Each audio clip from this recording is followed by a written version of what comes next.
ये कहानी एक गरीब जीतो की है जिसके पास एक खीर के दुकान है। गुलाबगंज नाम का एक गांव था जहां जीतू नाम का व्यक्ति अपनी पत्नी शीला के साथ रहता था। जीतू गांव में खीर बेचकर अपना गुजारा करता था। जीतू की दुकान के ठीक सामने रवि भी खीर बेचा करता था। खीर ले लो, अच्छी मीठी खीर ले लो, खाओगे तो कटोरी चाटते रह जाओगे। मैं बेचता हूँ पूरी दुनिया की सबसे अच्छी खीर, स्वाद की पहचान हमारी खीर की शान। आ जाओ आ जाओ। सभी गाँव वाले सिर्फ रवि से ही खीर लिया करते थे, जिससे उदास होकर जीतू घर जाने लगता है। इतने में रवि जीतू को आवाज लगाता है। जीतू, अरे ओ जीतू, जरा यहाँ आओ भाई। क्या हुआ, आज कमाई नहीं हुई क्या? अब क्या बताओ रवि भाई, जब से तुमने ये खीर की दुकान खोली है तब से मेरे पास से कोई खीर लेना ही नहीं चाहता है। समझ रहा हूँ भैया, समझ रहा हूँ। एक काम करो, खीर बेचना छोड़ दो और कुछ और बेचना शुरू करो, क्योंकि खीर तुम मुझसे अच्छी नहीं बना पाओगे और धीरे धीरे तुम्हारा काम बंद हो जाएगा। फिर अपनी घर वाले को क्या खिलाओगे? ओ, तुम्हारी सड़ी हुई खीर। जीतू निराश होकर अपने घर चला जाता है। जीतू की पत्नी शीला जीतू को देखकर उससे पूछने लगती है, क्या हुआ, इतने नाराज क्यों है? अब क्या बताओ शीला, जब से रवि ने अपनी खीर की दुकान खोली है मेरी दुकान से कोई खीर लेना ही नहीं चाहता है। पता नहीं ऐसा क्या मिलाता है वो अपनी खीर में कि सब लोग उसकी खीर को ही खाना चाहते हैं। कोई बात नहीं, ऊपर वाला जरूर हमारी मदद करेगा। आप बस अपने काम पर ध्यान दीजिए। दूसरी ओर रवि दूसरे गांव में दवाई बेचने वाले सुशील से मिल रहा था। अरे सुशील, वो शहरी दवाई दे जिससे खीर मीठी हो जाती है।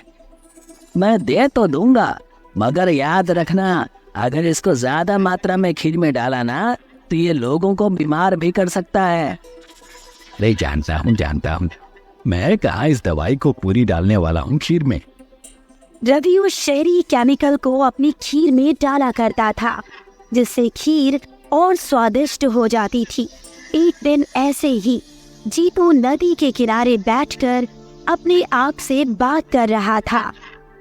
जब पिताजी थे तब खीर की दुकान कितनी अच्छी चलती थी, मगर अब जब खीर की दुकान मेरे पास है तो कोई खीर खरीदना ही नहीं चाहता है। अगर ऐसा ही चलता रहा तो मैं और मेरी पत्नी पूरी तरह से कंगाल हो जाएंगे। तभी वहां पर जीतू को नदी के किनारे एक मछली तड़पती हुई दिखती है। ओह, शायद ये मछली गलती से नदी से बाहर आ गई होगी। मैं अभी इसे फिर से नदी में डाल देता हूँ। जैसे ही जीतू उस मछली को नदी में डालता है, वो एक खूबसूरत जलपरी में बदल जाती है, जिसके बालों में गुलाब के फूल लगे हुए थे। शुक्रिया आपका, आपने मेरी मदद की। कई साल पहले मुझे एक साधु ने श्राप दिया था और कहा था, जब तक कोई नेक इंसान तुम्हारी मदद नहीं करेगा तब तक तुम्हारा श्राप नहीं टूटेगा। आज आपने मेरी मदद करके मेरा श्राप तोड़ दिया। आपका बहुत बहुत शुक्रिया जीतू। मांगो, क्या चाहिए आपको, मैं आपकी मदद करूंगी। अगर आप मेरी मदद करना चाहती हैं तो मेरी बस इतनी मदद कीजिए कि मेरी खीर और अच्छी से बिकने लगे। जलपरी अपने सिर से गुलाब का फूल निकालकर जीतू को दे देती है। इसे रख लीजिए। इस गुलाब के फूल की पंखुड़ियों को अपने खीर में डालकर गांव में बेचिएगा। ये कोई ऐसा वैसा गुलाब का फूल नहीं है। इसे जब आप अपनी खीर में डालेंगे तो आपकी खीर दुनिया की सबसे स्वादिष्ट खीर बन जाएगी। मगर इसका इस्तेमाल किसी गलत इरादे से मत कीजिएगा, नहीं तो ये गुलाब का फूल उल्टा काम करेगा। जलपरी ये कहकर चली जाती है और जीतू उस गुलाब के फूल को अपने घर ले जाता है। अगला दिन होता है। जीतू और रवि दोनों अपनी खीर की दुकान खोलते हैं। जीतू अपने खीर में उस गुलाब की खिल की पंखुड़ियों को डाल देता है। मीठी खीर का असली खजाना, गुलाब की खीर का जादू पुराना, स्वाद में भरा दिल को छू जाए। गुलाब की खीर सबको भाए, आओ आओ और गुलाब की खीर खाओ। तो ये कौन सी खीर है भैया, पहले कभी नहीं सुनी। गुलाब की खीर, ये तो मैंने कभी नहीं सुनी। चलो चख कर देखते हैं। दोनों ही आदमी जीतू की दुकान पर पहुंचते हैं। अरे जीतू, जरा ये खीर चखाना, तो कभी सुना नहीं गुलाब की खीर के बारे में। जी अभी देता हूँ। जीतू दोनों को एक एक प्लेट खीर देता है, जिसे खाकर मानो उनके होश ही उड़ गए हों। अरे ये तो बहुत ही स्वादिष्ट खीर है, मैंने कभी ऐसी खीर नहीं खाई। तुम खीर की बात कर रहे हो?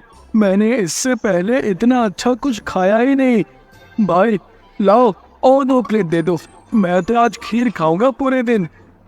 लाओ भाई, मुझे भी 2 प्लेट दो।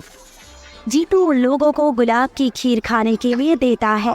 धीरे धीरे पूरे गांव में जीतू की गुलाब की खीर की चर्चा होने लगती है।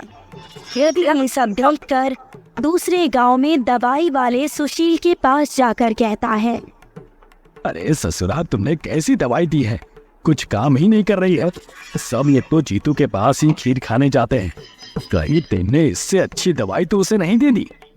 कैसी बातें कर रहे हो भाई साहब, मैंने कोई दवाई वगैरह नहीं बेची उसे, और उसकी खीर की बात इस गांव तक है। पता नहीं किस तरीके से वो इस गुलाब की खीर को बना रहा है। मैंने सुना है कि उसके पास कोई जादुई फूल है, जिसकी पंखुड़ियां तोड़कर वो अपनी खीर में डालता है। अगर ऐसा होता तो अब तक उसकी वो पंखुड़ियां खत्म हो गई होती। तुम क्या बात नहीं सुनते हो क्या?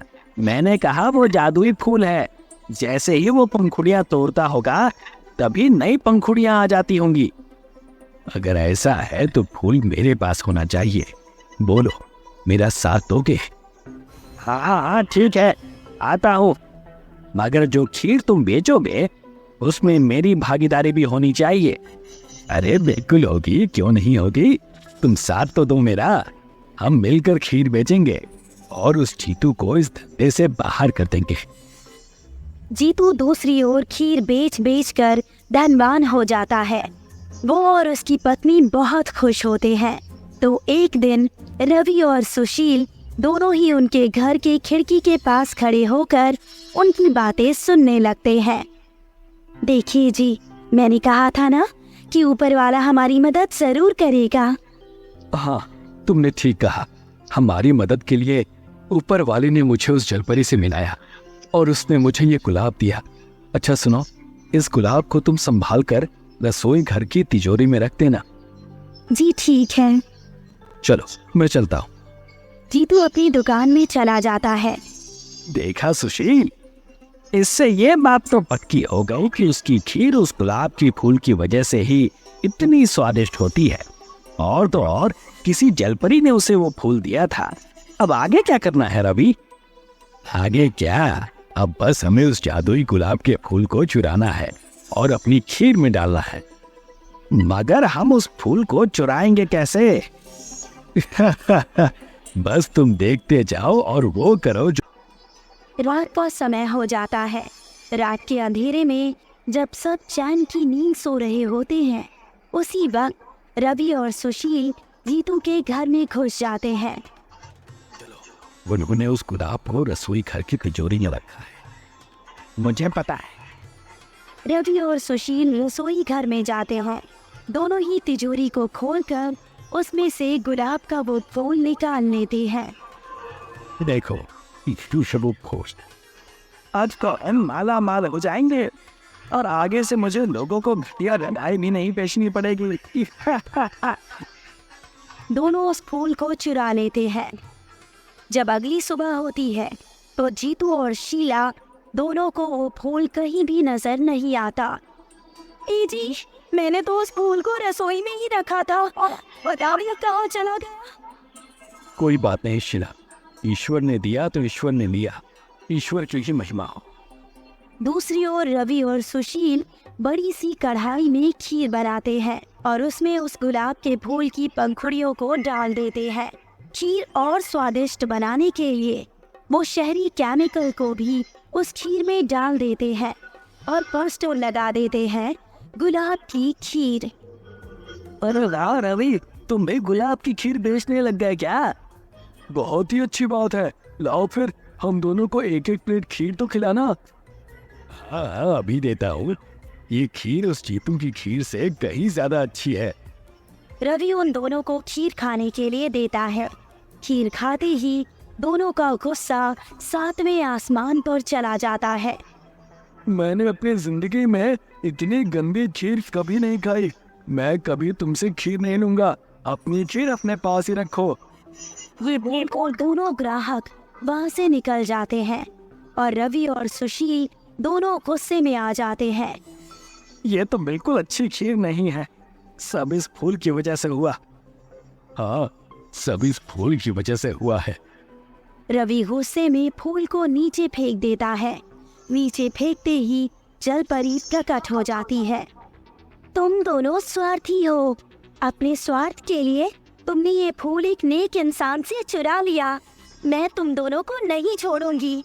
तुम दोनों अभी के अभी बिल्ली में बदल जाओगे। जैसे ही जल परी ये कहती है, दोनों ही बिल्ली में बदल जाते हैं और जीतू को वो फूल अपनी दुकान पर पड़ा हुआ मिल जाता है। तो बच्चों, अगर आपको वीडियो जरा से भी पसंद आए हो तो लाइक एंड सब्सक्राइब करें।